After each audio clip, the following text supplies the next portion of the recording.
আজ সকালে আমি বাজারে গেছি, ছুটির দিন ছিল।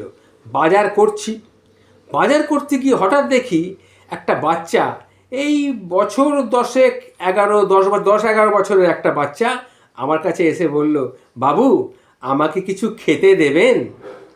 সকাল থেকে আমি কিচ্ছু খাই নাই, খুব খিদে পেয়েছে। এমনি খাবো না, কিন্তু আমি আপনার ব্যাগটা ধরছি, আপনাকে আপনার ব্যাগটা বাড়ি পর্যন্ত পৌঁছে দেবো। শুধু শুধু কিন্তু আপনি আমাকে খাওয়াবেন না। তাই বলছিলাম আপনাকে আমি একটু সাহায্য করি। আপনি বয়স্ক মানুষ তো, হাতে ব্যাগটা ধরে আছেন, আমি আপনার ব্যাগটা ধরছি। পরিবর্তে এই যে ব্যাগটা ধরলাম, এর জন্যে আমাকে কিছু খেতে আপনাকে দিতে হবে।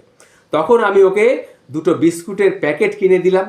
ও খুব খুশি হলো, একটা বিস্কুটের প্যাকেট সঙ্গে সঙ্গে খেয়ে নিল, আর একটা রেখে দিল বাড়ি নিয়ে যাবে মায়ের জন্যে। সে আমাকে বললে এটা আমি মায়ের জন্যে নিয়ে যাব।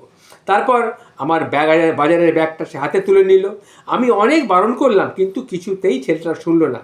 ঘরে এসে বাজারের ব্যাগটা রেখে বলল, বাবু তাহলে আমি চলি। তখন আমি তাকে একটা 50 টাকার নোট দিতে চাইলাম। তখন ছেলেটি বলল, আমাকে ভিক্ষে দিচ্ছেন বাবু? আমি ভিক্ষে নিই না, আপনি খাইয়েছেন, সেই জন্যে আপনার বাজারের ব্যাগটা আপনি আপনার বাড়ি অবধি পৌঁছে দিয়ে গেলাম। আমার মা বলেছে, পরিশ্রম না করে যদি কোনো জিনিস কারোর কাছ থেকে নিই, তাহলে সেটা হচ্ছে পাপ হয় তাতে, আর সেই পাপের ভোগ আমাকেই ভোগ করতে হবে। তাই কোনো পরিশ্রম না করে আমি টাকাটা নিতে পারবো না। আচ্ছা চলি বাবু, আমি চলি। আমি মনে মনে ভাবলাম, এত ছোট্ট বয়সে এত বড় একটা কথা বলল ছেলেটা। তারপর ঘরে ঢুকতেই দেখি আমার স্ত্রী ছেলের উপরে চিৎকার করছে। চিৎকার করতে করতে বলছে, ছেলের এই বয়সে নাকি একটা বাইক চাই, তাই সে বাইক পায়নি বলে মায়ের সঙ্গে সে তর্ক করছে। আমার ছেলের বয়স বেশি নয়, এই 15-16 বছর বয়স হবে। আমি ছেলেকে বললাম, দেখো বাবা, তুমি যখন কলেজে পড়বে তখন আমি তোমাকে একটা বাইক কিনে দেবো, এটা আমি কথা দিলাম, কিন্তু এখন নয়।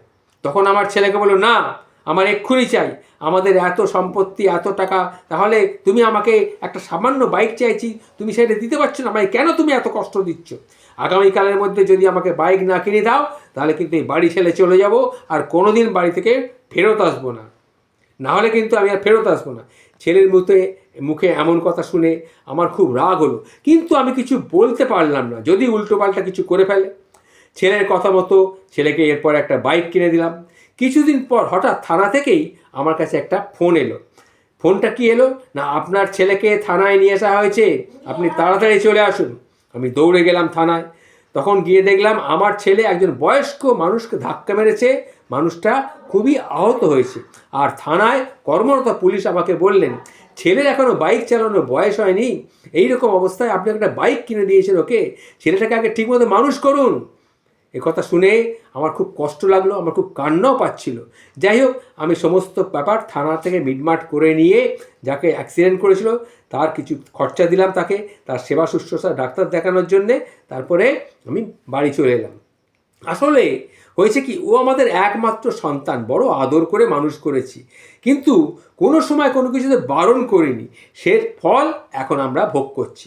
আমি শুধু তখন ওই পথ শিশুটার কথা ভাবছিলাম।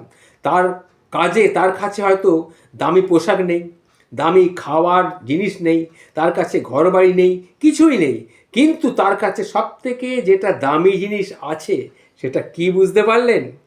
সেটা হচ্ছে সুশিক্ষা, যেটা আমি আমার ছেলেকে দিতে পারিনি। সেই অর্থে ওর মা কিন্তু অনেক বড় লোক। আসলে আমরা অনেক বাবা মা মনে করি আমাদের সামর্থ্য আছে, তাই বাচ্চা যা চাইবে তাই আমরা বাচ্চাকে দেব, বাচ্চাকে কোনো কষ্ট পেতে দেব না। কিন্তু এটা ঠিক নয়। আপনার বাচ্চাকে আপনি অভাব বোধ করতে শেখান, কষ্ট করতে শেখান, এগুলো খুব দরকার। বাচ্চাকে অভাব শেখাতে হবে, কষ্ট বোধটাও তাকে শেখাতে হবে, যাতে সে সব পরিস্থিতির সামনে মানিয়ে নিয়ে চলতে পারে। এইটাই হলো আসল কথা। এই যে আমি ঘটনাটি বললাম, এই ঘটনাটি আমি একটা লেখা থেকে পেয়েছিলাম। তার লেখিকার নাম হচ্ছে সুষমা বাগ প্রধান। সেই ঘটনাটি আমি আপনাদের সামনে একটু অন্যভাবে তুলে ধরার চেষ্টা করলাম। নমস্কার, ভালো থাকবেন।